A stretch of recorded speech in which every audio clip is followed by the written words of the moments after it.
7월 초 뉴스에 대한민국이 유엔으로부터 선진국 지위를 부여받았다는 소식을 들었습니다. 우리나라는 전에 없던 아주 빠른 경제 성장을 이뤄냈습니다. 이런 엄청난 경제 성장은 경제뿐만 아니라 스포츠나 문화를 포함한 여러 모든 부분에서 일어난 것을 우리는 볼 수가 있습니다.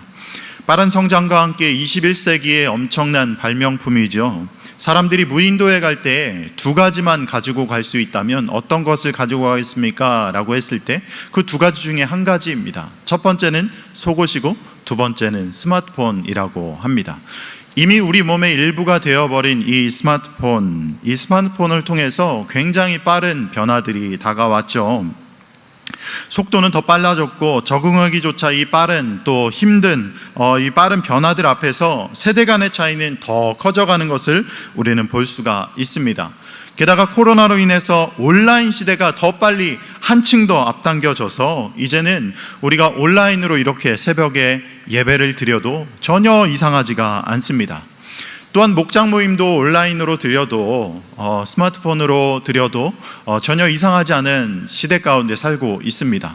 처음에 코로나로 인해서 온라인으로 목장 모임을 할 때 목장 모임을 인도하는 저조차도 굉장히 어색했습니다. 스마트폰 앞에 많은 사람들, 우리 성도님들 많이 계신데 그 스마트폰을 보면서 이야기도 하고 기도도 하고 찬양도 하고 나눔도 하는데 이런 생각이 들더라고요. 내가 지금 뭐 하고 있는 거지? 라는 생각이 들었지만 이제는 한 1년 반 지나고 나니까 이제는 너무나 익숙해서 이제 자연스럽게 모임을 인도하고 기도하고 서로의 나눔도 진실된 나눔을 하게 되는 모습을 우리는 볼 수가 있습니다.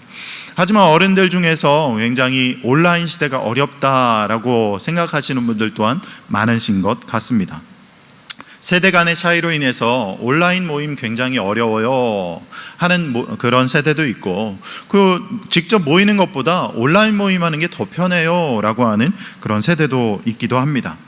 사람들이 세대 차이 이렇게 이야기를 하는데 분명히 할 것은 세대 차이로 볼 수 있는 것이 있는 반면에 세대 차이로 볼 수 없는 것이 있습니다. 세대 차이로 볼 수 있는 것은 예를 들면 음식 같은 거죠. 된장찌개를 좋아하는 세대가 있기도 하고 혹은 햄버거를 좋아하는 세대가 있기도 합니다. 문화도 마찬가지죠. 전화기로 전화를 함을 통해서 얼굴을 맞대고 서로 이야기하고 이 전화하는 것을 좋아하는 세대가 있기도 한 반면 온라인으로, 요즘은 메타버스라는 새로운 개념도 생겨서 그런 온라인으로 직접 모이고 대화하고 카카오톡으로 대화하는 게 더 편한 세대가 있기도 합니다. 노래도 마찬가지죠.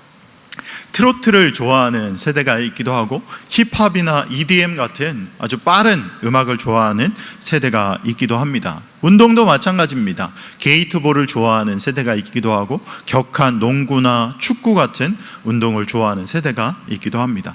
특히나 이 세대에 대한 부분들은 카카오톡에서 주로 나타나는데요. 어른들 같은 경우에는 또 꽃에 명언이 써져 있는 것을 좋아하는 세대가 있기도 하고 그저 한마디 말 없이 그냥 이모티콘으로만 대화를 하는 세대도 있기도 합니다. 그렇다면 세대 차이에 대한 부분들을 살펴봤는데 세대 차이가라고 볼 수 없는 부분이 있다고 이야기했잖아요. 이 세대 차이가 없는 부분은 무엇일까요? 그것은 바로 하나님을 믿는 믿음입니다. 찬양이나 기도 스타일은 우리 다를 수 있어요. 하지만 나를 위해서 십자가에 못 박혀 죽으시고 다시 사신 예수 그리스도를 믿음으로 말미암아 구원받고 하나님의 자녀된 그 믿음은 절대로 세대 차이로 나눌 수가 없습니다. 절대 세대 차이로 볼 수가 없는 거죠. 그 세대의 믿음이나 우리 젊은 세대의 믿음이나 동일하다라고 볼 수 있습니다. 그런데 오늘 말씀에서는 이상하게도 믿음의 세대 차이를 말하고 있는 것을 볼 수가 있습니다. 본문에서는 하나님을 아는 세대가 나옵니다. 그들은 여호수아와 그의 백성들이라고 이야기하고 있는데요. 사사기 2장 7절 말씀입니다. 같이 읽어볼게요.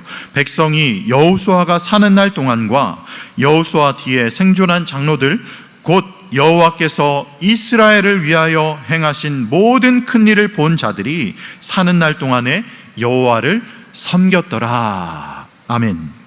하지만 사람은 사는 날이 있는 반면에 또 죽는 날도 있게 되지요. 여호와를 섬기는 여호수아가 110세에 죽고 그 세대 사람들도 하나님의 품으로 갔습니다. 이제 그들이 역사의 뒤안길로 사라지고 성경은 다른 세대가 일어났다라고 말하고 있는데 사사기 2장 10절 말씀입니다. 그 세대 사람도 다 그 조상들에게로 돌아갔고 그 후에 일어난 다른 세대는 여호와를 알지 못하며 여호와께서 이스라엘을 위하여 행하신 일도 알지 못하였더라. 이렇게 말씀하고 있습니다. 우리는 종종 다르다 그리고 틀리다라는 단어를 헷갈려 사용할 때가 있습니다. 예를 들면 이런 경우입니다. 이 차랑 저 차는 틀려. 그리고 우리 교회 있잖아, 쌍둥이 집사님, 성격은 외모는 같은데 성격은 틀려. 이렇게 다르다를 써야 할 때 틀리다를 쓰는 경우가 많습니다. 그 반대의 경우도 있습니다. 오늘 말씀에서도 여호수아와 그 세대 사람들이 그 이후에 일어난 다른 세대라고 이야기하고 있습니다. 하지만 믿음의 눈으로 바라봤을 때는 하나님을 알지 못하는 이들은 다른 세대라는 단어보다는 다른보다는 틀린 세대라고 볼 수가 있습니다. 결국 하나님과 그가 행하신 일도 알지 못하는 다른 세대에게 불어닥칠 엄청난 결과를 오늘 사사기 2장 2절부터 3절 말씀에서 말씀하고 있습니다. 같이 한번 읽어보겠습니다. 너희는 이 땅의 주민과 언약을 맺지 말며 그들의 제단을 헐라하였거늘 너희가 내 목소리를 듣지 아니하였으니 어찌하여 그리하였느냐. 그러므로 내가 또 말하기를 내가 그들을 너희 앞에서 쫓아내지 아니하리니 그들이 너희 옆구리의 가시가 될 것이며 그들의 신들이 너희에게 올무가 되리라 하였노라. 아멘. 새벽 예배까지 이렇게 온라인으로 들으시는 여러분들은 어찌 보면 여호수아와 그 백성들과 같이 하나님을 정말 사랑하고 섬기시는 분들이십니다. 그렇다면 여러분들에게 조심스럽게 묻고 싶어요. 뭘 묻고 싶냐면 여러분들 이후에 일어난 다른 세대는 어떻습니까? 여러분들과 같이 하나님을 섬기고 계십니까? 아니면 다른 길로 나아가고 계십니까? 이 시간 함께 예배드리시는 여러분 모두가 여러분 모두의 다음 세대들, 여러분들 이후의 다음 세대들이 내가 만난 하나님 다음 세대도 만나고 내가 받은 은혜를 여러분들의 다음 세대도 받아 누리시길 바랍니다. 30년 전에 받았던 양수리에서 나를 만나주시고 은혜 주시고 하나님 나를 만나주셔서 감사합니다 라고 했던 내가 만난 하나님을 2021년에 함께 예배하고 찬양하고 기도하고 있는 여러분들의 다음 세대에게 만나주시고 내가 받았던 은혜 또한 그들에게 부어주시기를 주님의 이름으로 축원합니다. 하나님의 넘치는 은혜, 하나님의 쏟아지는 은혜가 나뿐만 아니라 여러분들의 다음 세대에게 넘치고 부어주시는 놀라운 역사가 있기를 주님의 이름으로 축원합니다. 혹시 여러분들의 다음 세대가 아직 하나님을 모르거나 혹은 하나님 곁을 잠시 떠나 있다면 하나님의 특별한 만나주심과 특별한 인도하심으로 다시 하나님을 예배하는 자로 돌아오고 나아오기를 주님의 이름으로 축원하고 함께 기도하겠습니다. 다음 세대가 믿음의 틀린 세대가 되지 않기 위해서는 우리는 자녀들에게 하나님의 말씀을 부지런히 가르쳐야 합니다. 신명기 6장 5절 말씀이죠. 너는 마음을 다하고 뜻을 다하고 힘을 다하여 내 하나님 여호와를 사랑하라 라고 말씀하시면서 7절에서 내 자녀에게 이것을 부지런히 가르치며 집에 앉아있든지 길을 갈 때든지 누워있을 때든지 일어날 때든지 이 말씀을 강론하라 라고 말씀하십니다. 그런데 학생들에게 부모님 말씀에 순종할 때 어떨 때 힘드냐, 부모님 말씀 순종해야 되는데 어떨 때 순종하기 힘드냐라고 물어봤을 때 이런 이야기를 합니다. 부모님은 TV 켜놓으시고 나에게 공부하라고 할 때 순종하기 힘듭니다. 부모님은 저녁에 치킨 시켜놓고 먹을 준비하면서 나에게 살 빼라고 할 때 힘듭니다. 이렇게 얘기합니다. 여러분, 우리가 자녀들에게 이야기할 때 우리의 행동이 수반돼야 되죠.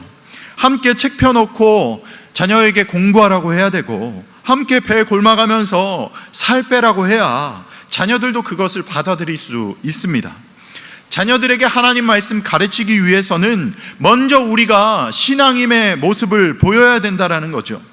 신앙인으로서 살아가고 더 기도하는 자 돼야 되고, 말씀 가까이 하는 자 돼야 되고, 하나님께 순종하는 자 돼야 된다는 겁니다. 하나님 말씀을 자녀들에게 바르게 가르치시는 여러분들 되길 바랍니다. 이로 말미암아서 아브라함, 이삭, 야곱, 요셉이 이르는 믿음의 명문 가문들을 그냥 부러워할 것이 아니라, 오늘 이 시간 함께 예배드리는 여러분들의 가문이 아브라함, 이삭, 야곱, 요셉에 이르는 더 믿음의 명문가가 되시기를 주님의 이름으로 축원합니다. 이를 통해서 하나님께 쓰임받는 가문, 하나님의 영광을 위해 살아가는 가문이 되고, 정말 하나님께서 귀히 사용하시는 귀한 믿음의 명문 가문이 되기를 주님의 이름으로 축원합니다. 또한 우리 가정뿐만 아니라 우리 교회에 속한 모든 차세대들, 아이들이 믿음 안에서 바르게 세워질 수 있도록 마음 다해서 여러분 도구하셔야 됩니다. 또한 마음 다해서 시간 들여서 물질 들여서 그들을 위해서 헌신하고 섬기는 자리로 나아가시길 바랍니다. 교사로 섬겨주시고 장학금으로 섬겨주시고 그들을 위해서 물신양면으로 기도해 주시고 도구해 주시고 나아가고 섬겨주시는 여러분들 되시길 바랍니다. 그래서 우리 교회에 속한 모든 다음 세대가 틀린 세대가 아니라 온전히 하나님 앞에서 참된 그리스도인으로 자라나가시도록 함께해 주시는 여러분들 되시기를 바랍니다. 이 시간 한번 기도했으면 좋겠어요. 함께 기도하실 때, 하나님, 우리가 다음 세대를 위해서 기도하는 자 될 수 있도록 도와주시옵소서. 내가 먼저 믿음의 본을 보이고 그리스도인으로 살아감으로 다음 세대에게 바른 신앙을 가르치게 하시고, 우리 가정과 교회에 속한 모든 차세대 그리고 다음 세대가 여호수아와 같이 사는 날 동안 하나님을 경외하고 섬기고 사랑하는 자녀 될 수 있게 해달라고, 이 시간 두 손 들고 주님 이름 한번 크게 부르고 함께 기도하겠습니다.